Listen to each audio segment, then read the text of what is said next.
How's everyone doing? I'm back with my Uncorrodable deck, and I'm up against a very powerful opponent, one which you could say is the true litmus test of how well or how badly this deck does. This is none other than Prepaid Kate, and I'm playing, if you remember from my previous video, it's basically tax on recursion. With Power Shutdown to snipe all the SMCs and clone chips, I should be able to keep Prepaid Kate down, and if she does bring out breakers, Wisp will be there to put them back in her stack. And as Archer always, to punish the runner if they get reckless and run without a sharpshooter available.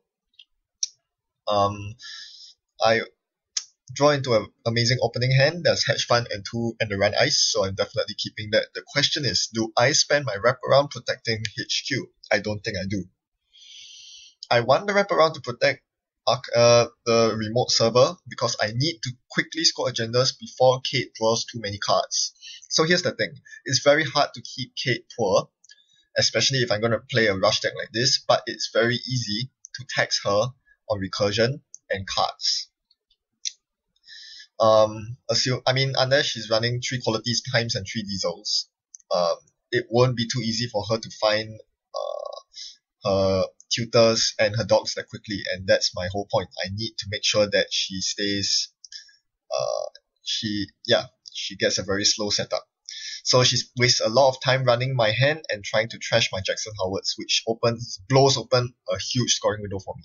Now, to his credit, he got very unlucky there. I had 4 cards, and every time he ran, my hand size was reduced by 1 because he kept trashing the Jacksons in my hand, and he completely missed the geothermal fracking.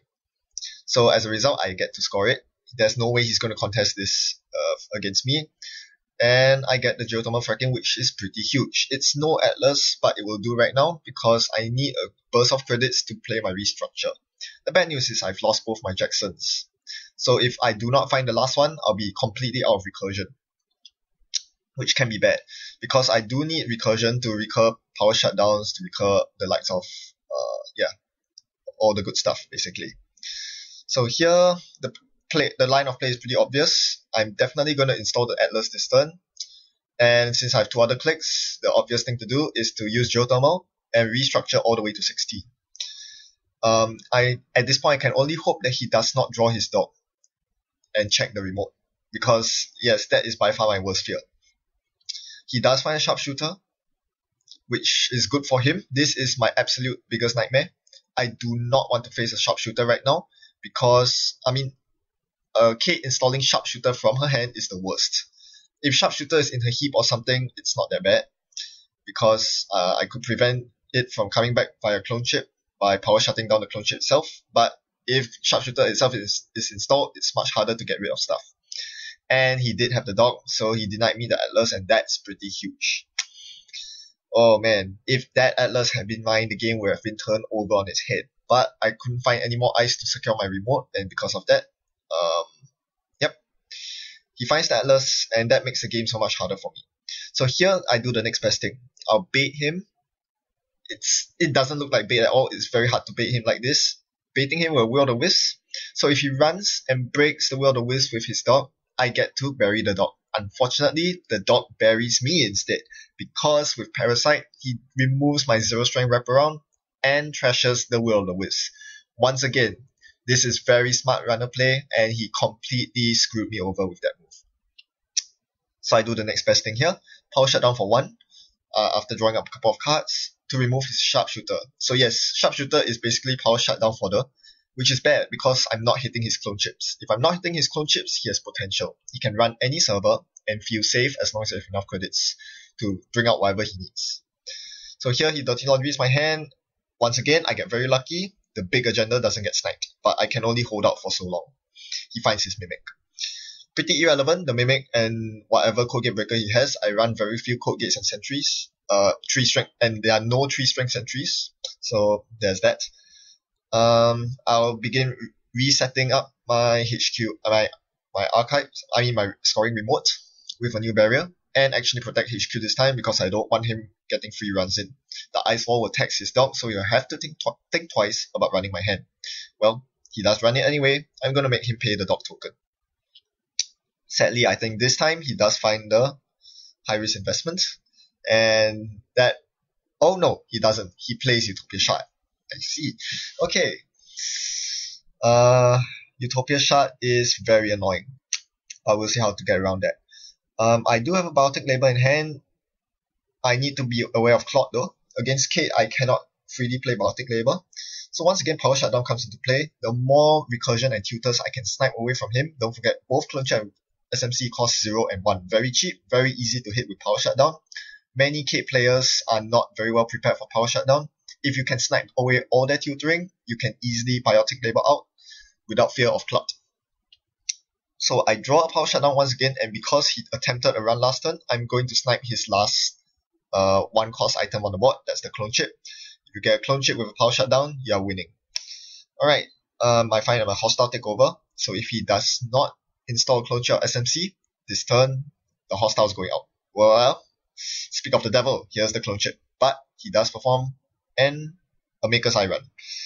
Finding 3 cards, trashing 1 Will the Wisp, and scoring a hostile takeover. Well, that's not good. So, do I attempt to... I cannot score the hostile takeover here. And I do not want to anyway. The main reason for scoring hostile takeover is either to gain lots of money or to enable Archer, neither of which I really need at this point. More importantly is to secure the scoring server, because I'm only on 2 points. Horrible. I need to get at least one big agenda out. I mean, at least a 2-pointer in order to have any chance of winning this game, especially since I've won Atlas denied from me already. Now, he willingly gives up his last tutor on the board for a Parasite to get rid of my Ice Wall, and once again, that Parasite was debilitating. I had 4 points of agendas in my hand, 1 point of which went into archives by Utopia Shard, the other of which was sniped by him running HQ. He didn't have a legwork, but who needs a legwork when you can just do 3 separate runs and then run archives for last click? That's exactly what he does. Because of this, he didn't need to pay any dog tokens for the runs at all, and he finds all the agendas he needs to win the game.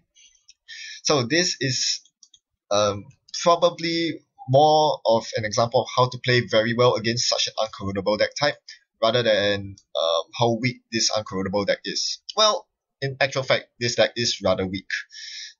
It's good for catching people off guard, but once people know what you're up to, it's much harder to play around them. And in my case, I don't think I played it optimally. I'm sure you can find many instances where I should have done something differently. At the end of the day, I think it is really crippling if you do not get that first Atlas squad. Atlases are like extra scripts for NB, and I've said this before, and it still holds true, especially when you're playing the Titan ID. You need those Atlas tokens. They are your bread and butter. Without them, I mean, so what if you get geothermal fracking that can give you 21 credits? It's not going to do anything.